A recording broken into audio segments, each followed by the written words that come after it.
So here we are, 2021. Is our housing market in trouble or not in trouble?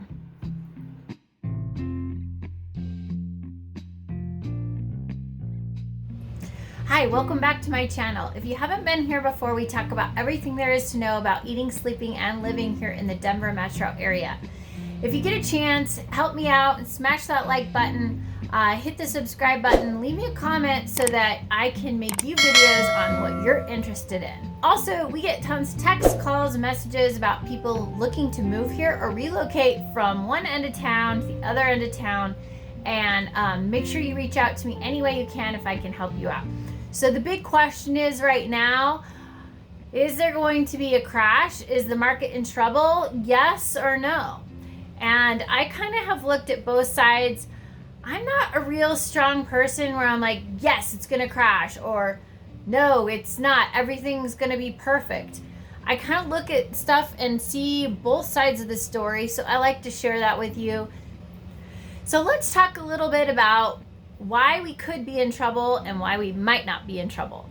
So the first obvious reason is forbearance. So everybody's talking about forbearance and what that means for the upcoming market in 2021 and also on to 2022.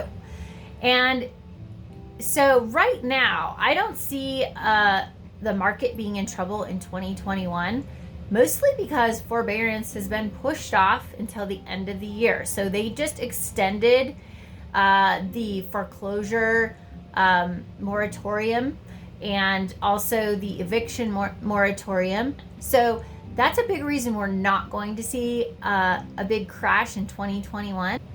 But let's be real. There's still 2.8 million people in forbearance right now, and we don't know what's going to happen with those people when they come due.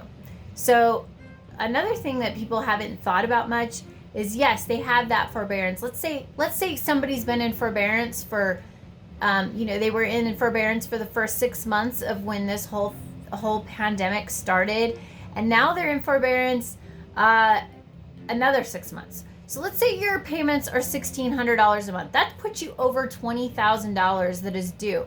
Is that money going to be due when they call the forbearance due, or is it going to be due tacking it at the end of your loan? And I think that's going to depend on each loan and each mortgager, depending whether you have a Fannie or Fannie Mae loan or whether you have a conventional loan. It's all dependent on that. And so that could have a real impact on how these forbearance things are going to play out. Now, I know at the end of the day, somebody's going to have to pay for this. It's not going to be for free. It's not going to be forgiven. So either the banks are going to pay, there's going to be a bailout of some sort, or individuals are going to have to pay, or they're going to have to sell their homes or go into foreclosure. Now, I really do believe that people are probably going to end up selling their homes, and I've even seen that happen in this market already, where people have sold their homes and their home has so much equity that they're able to pay that forbearance and sell their home and walk away. So hopefully that is the case for anybody that's in forbearance if they have to do that. I hope that nobody has to do that, and I hope that they can work it out, maybe get back on their feet. But all I'm saying is that 20, if say they've built up 20, even 12,000, it's a lot of money, and somebody's going to have to pay the piper at some point. Whether that is at the end of 2021 or it gets kicked down the road to 2022, I don't know, but I really hope people can keep their homes. And one other quick thing about forbearance that people don't think about is that, within those forbearance and in those payments, you've got taxes that are involved. So your taxes are wrapped up in your monthly payment.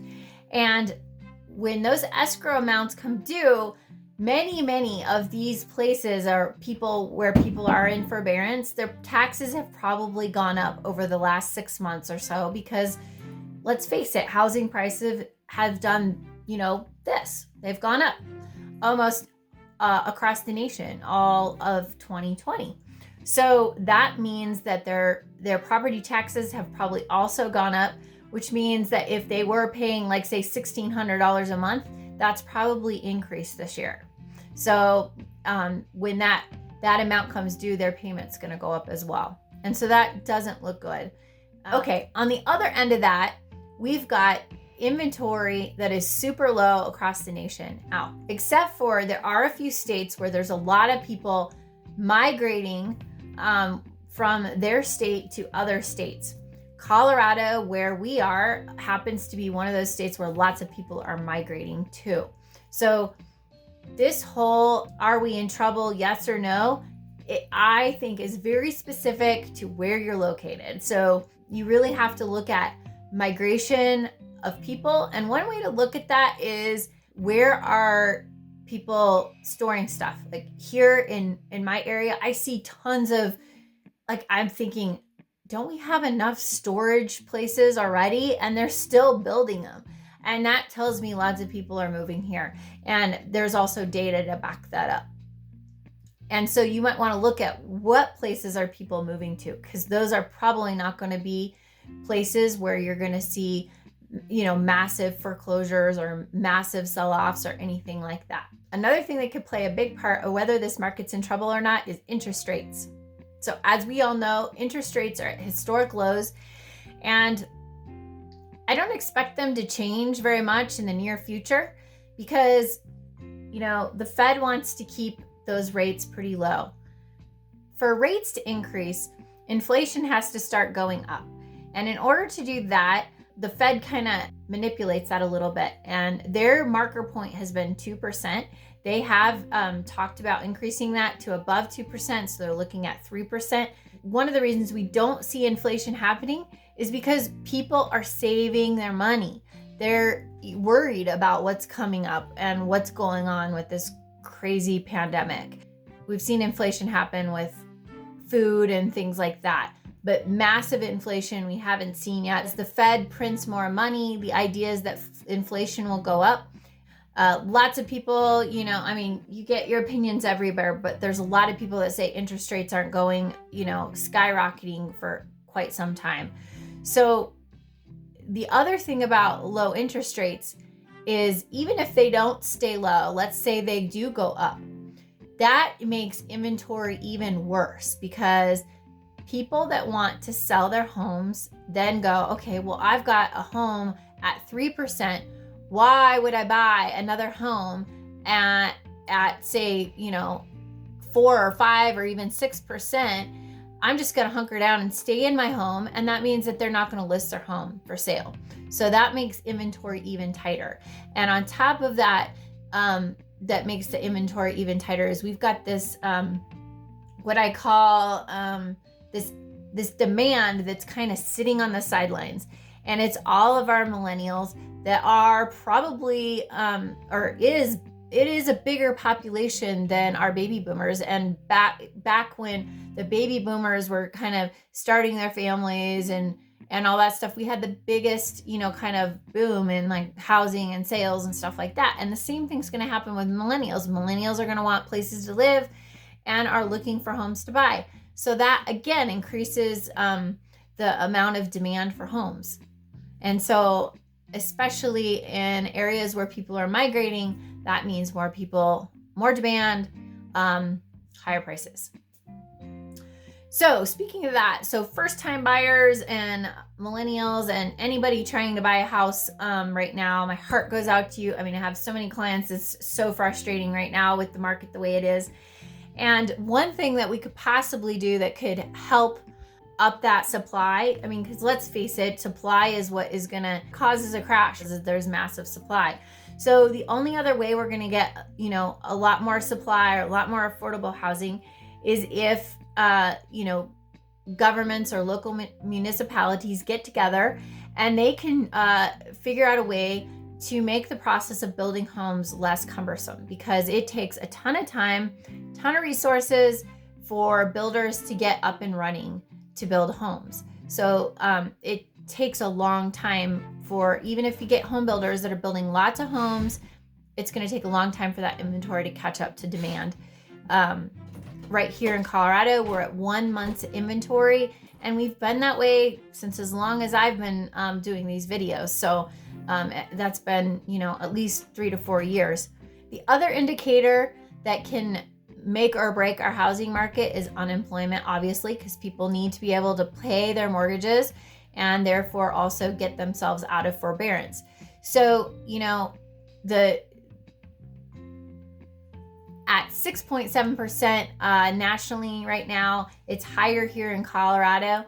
And the other thing, if you look at delinquencies on mortgages per state, because I couldn't find direct numbers about forbearance per state, most likely if you have a high amount of delinquencies, you're going to have probably a high amount of forbearance.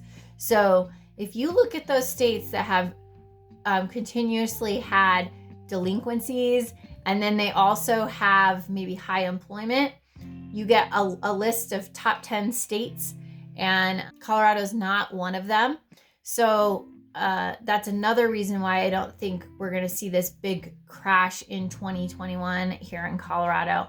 But like I said, if you're looking at this and you're in another state, you really need to look at this from state to state. And I'll list those 10 states that are in that higher range, so you kind of know what there are. And also those migration patterns of people that are moving from out of particular states. Those could be problem states as well. And one more thing to think about when you're talking about unemployment is, doesn't account for those people that have been, maybe were full-time and went part-time and then fell off and are unemployed. So people kind of fall off after they haven't been unemployed for quite some time.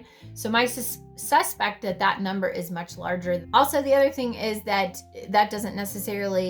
unemployment doesn't necessarily take into account those businesses that have had to close down.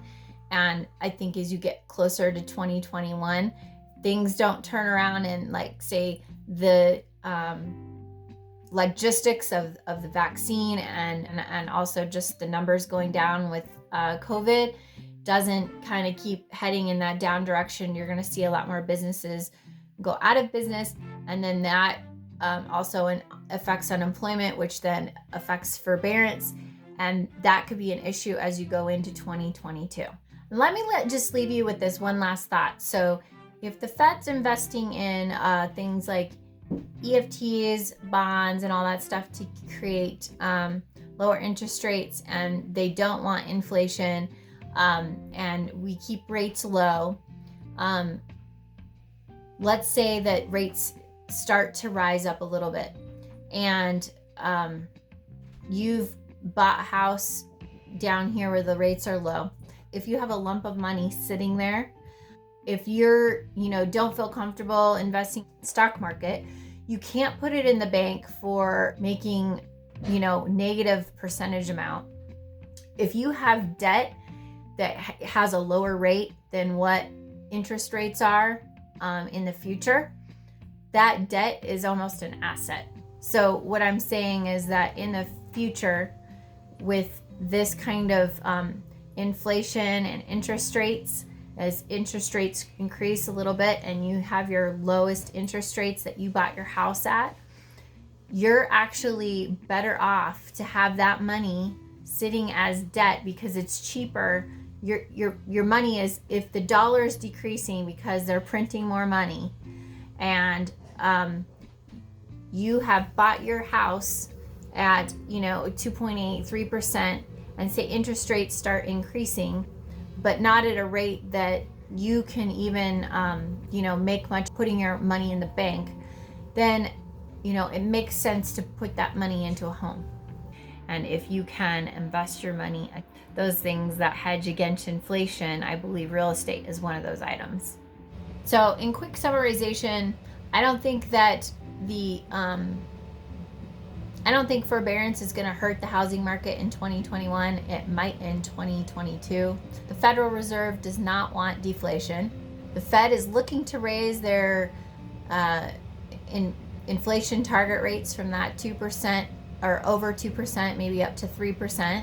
Prices for goods and services will rise, and the Fed will buy more. They will buy more buy more bonds, buy more into the ETFs to keep the market propped up. All the big mainstream media is saying everything's going to be fine in 2021. But what I'm worried about is going into 2022. So We'll keep you posted on what's going on. And as always, I'm just trying to be your honest and helpful realtor. So let me know how I can help.